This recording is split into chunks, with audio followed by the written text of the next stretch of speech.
जी अस्सलाम वालेकुम और welcome back. PHP with my SQL के इस कोर्स में नेक्स्ट लेक्चर में आपको खुशामदीद कहता हूँ। ये हमारे माई एसक्यूएल के बेसिक्स के मॉड्यूल का लास्ट लेक्चर है। इसमें हम डेटाबेस से डाटा रिकॉर्ड्स को डिलीट करना सीखेंगे।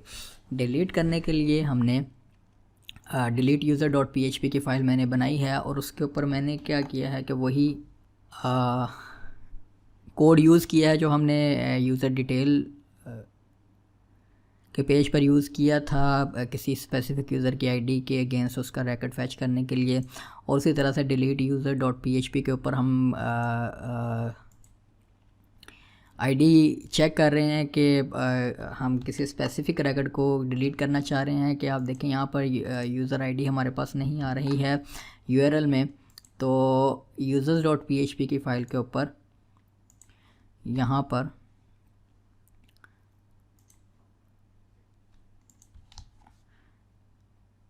जहाँ हमने user detail dot P H P के अगेंस्ट एक आईडी साथ एको की थी, इसी को अब हम कॉपी करते हैं। थोड़ा सा जूम आउट कर लूँ। ओके, तो आप देखिए अब यहीं पर user detail dot P H P के आगे हम इसी आईडी को साथ कंकैटिनेट कर देंगे ताकि delete user dot P H P के ऊपर इस आईडी को हम साथ प्रिंट करवा रहे हैं ताकि उसी रिकॉर्ड को हम डिलीट करेंगे स्पेसिफिक रिकॉर्ड को किसी आईडी के अगेंस्ट। तो अगर मैं रीलोड करूं और इसको मैं डिलीट पे क्लिक करता हूं तो आप देखिए आईडी हमारे पास आ रही है, चूँकि अभी हमने यहाँ पर कोई एक्शन परफॉर्म नहीं किया है। अब हमने क्या करना है कि सिंपली डेटाबेस से किसी आईडी के अगेंस्ट रिकॉर्ड को डिलीट करना है। उसके लिए आईडी हमारे पास मौजूद है, यूआरएल में आ चुकी है। एसक्यूएल की क्वेरी हमारे पास क्या होगी, delete from table name users where. अब ज़ाहिर सी बात है अगर आप डिलीट फ्रॉम यूज़र्स कर देंगे वो तो सारे डाटा आपका डिलीट कर देगा। हमने किसी एक स्पेसिफिक रिकॉर्ड को डिलीट करना है। वेयर को हम इस्तेमाल करेंगे और साथ बताएंगे कि किस कॉलम के अगेंस्ट हम इसको चेक करना चाह रहे हैं, यानी कि यूज़र आईडी जहां पर इसके इक्वल हो। ये आपके पास सिंपल डेटाबेस से डाटा डिलीट करने की क्वेरी है। इसको रन करेंगे हम।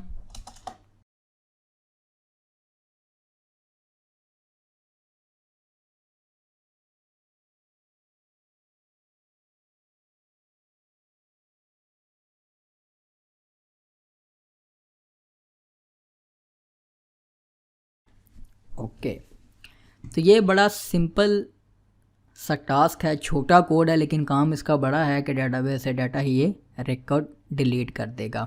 अब हम इसको टेस्ट करते हैं। टेस्ट करने के लिए मैं वापस आता हूँ, रीलोड करता हूँ, क्योंकि बड़ा डेंजरस काम होता है डेटाबेस से डाटा डिलीट करना। गया तो फिर गया, डिलीट पे क्लिक करता हूँ, रिकॉर्ड डिलीटेड। डेटाबेस में आते हैं, आप देखें आपके पास वो रिकॉर्ड गायब हो गया। और अगर आप यहाँ पर कोई कंफर्मेशन लगाना चाह रहे हैं कि अगर गलती से क्लिक हो गया है तो आप यहाँ पर एक और काम कर सकते हैं। ये आपको एक एक्स्ट्रा टिप मैं साथ यहाँ पर कह लेंगे दे रहा हूँ कि हम यहाँ पर एक कंफर्मेशन का भी वेरिएबल बना लेते हैं।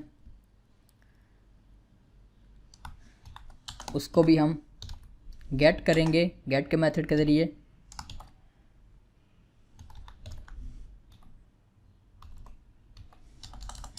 सॉरी, यहाँ पर हमने वेरिएबल नेम पास करना है, कंफर्म कि अगर तो इसमें ट्रू हो तो ये क्वेरी हमारे पास रन हो। ट्रू कैसे लेकर आएंगे, हम सिंपली यहाँ पर एक href लिंक लगा लेते हैं और इसी पेज के ऊपर डिलीट, इसी पेज को दोबारा हम रीलोड करेंगे। Delete user dot P H P where ID is equal to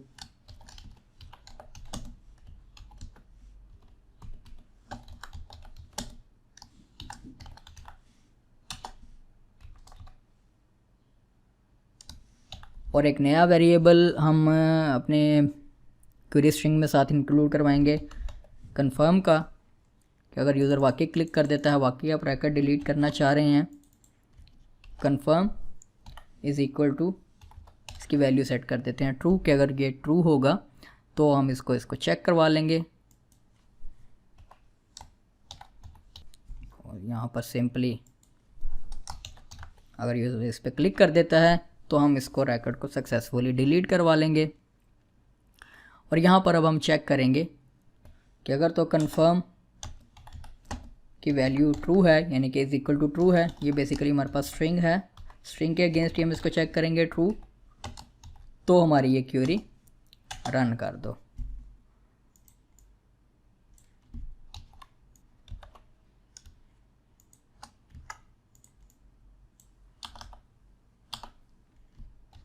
एक सिंपल एक्स्ट्रा टिप है जो आप इस्तेमाल कर सकते हैं मेक श्योर करने के लिए रैकेट आप वाकई डिलीट करना चाह रहे हैं। आप अपनी मर्ज़ी से अपनी क्वेरी बना सकते हैं, अपनी मर्ज़ी से अपनी प्रोग्रामिंग लिखें। तो अब हम यहाँ पर दोबारा से users.php के पेज पर आते हैं, रीलोड करते हैं। अब तो हमारे पास एक रैकेट पहले ही ख़त्म हो गया होगा। तो अब अगर हम यहाँ पर डिलीट पे क्लिक करते हैं, ओके, तो आपके पास ये अनडिफाइंड इंडेक्स का एक एरर आ गया वो इस वजह से क्योंकि यूआरएल में बाय डिफ़ॉल्ट उसकी वेरिएबल एग्जिस्ट नहीं करता है। तो हम इसके दो सोल्यूशन, एक तो हम user.php के ऊपर डिफ़ॉल्ट कंफर्म को भी करवा लेते हैं, एक वैल्यू सेट करवा लेते हैं।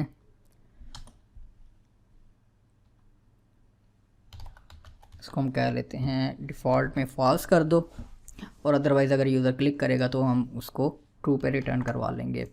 वापस आते हैं, यहाँ से हमें दोबारा क्लिक करके जाना होगा ताकि नई वैल्यू रिफ़्लेक्ट हो। यहाँ पर हम डबल कोट से भूल गए हैं, डिस्टर्ब हो गया हमारा लेआउट। ओके, तो डिलीट। अब देखें, अब आपके पास एरर भी नहीं आया। अब यहाँ पर एक कंफर्मेशन अगेन पूछ रहा है, आर यू श्योर? अभी तक आपके पास डेटाबेस में रैकेट डिलीट नहीं हुआ है। अब जब हम इस पर क्लिक करेंगे तो डाटा डिलीट नहीं हुआ, कंफर्म ट्रू आ गया है। वो क्यों डिलीट नहीं हुआ, इस वजह से क्यों, ओके सॉरी, हमने कनेक्शन को चेक कर लिया है। हमने कंफर्म को चेक करना है कि अगर ट्रू हो उसकी वैल्यू। रीलोड करते हैं, अब आपके पास रैकेट डिलीट हो गया।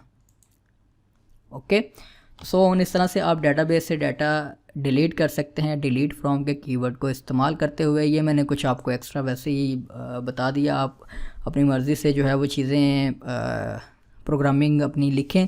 ये अब इस MySQL के बेसिक्स का लास्ट लेक्चर था।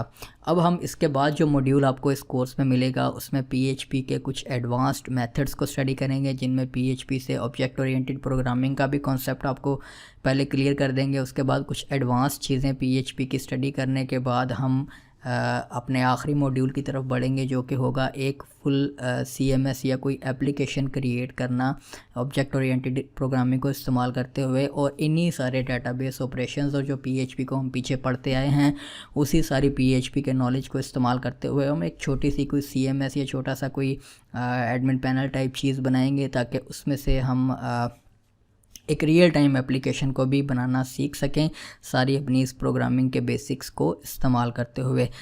और इसकी अब तक की एक्सरसाइज फाइल सारी आपको कोर्स के पेज पर मिल जाती हैं। आप कोर्स के पेज से डाउनलोड कर सकते हैं एक्सरसाइज फाइल्स और इसकी प्रैक्टिस करें। कोई भी आपको इशू हो तो आप ऑब्वियसली हमारे फेसबुक ग्रुप का लिंक वीडियो के डिस्क्रिप्शन में मौजूद होता है, आप ज्वाइन करें। और या वेबसाइट के ऊपर फॉरम्स के ऊपर भी आप अपने क्वेश्चंस पोस्ट कर सकते हैं विद एक्सरसाइज फाइल्स, ताकि अगर मेरे पास फ्री टाइम हो तो मैं चेक करके आपको उसमें अपडेट कर सकूं। अदरवाइज़ मैं कोशिश करता हूं कि आपकी आपको मैक्सिमम हेल्प आउट किया करूं, लेकिन कुछ जाहिर सी बात है अपने प्रोजेक्ट्स, अपने काम और अपनी चीज़ों की वजह से मैं उतना टाइम नहीं दे पाता।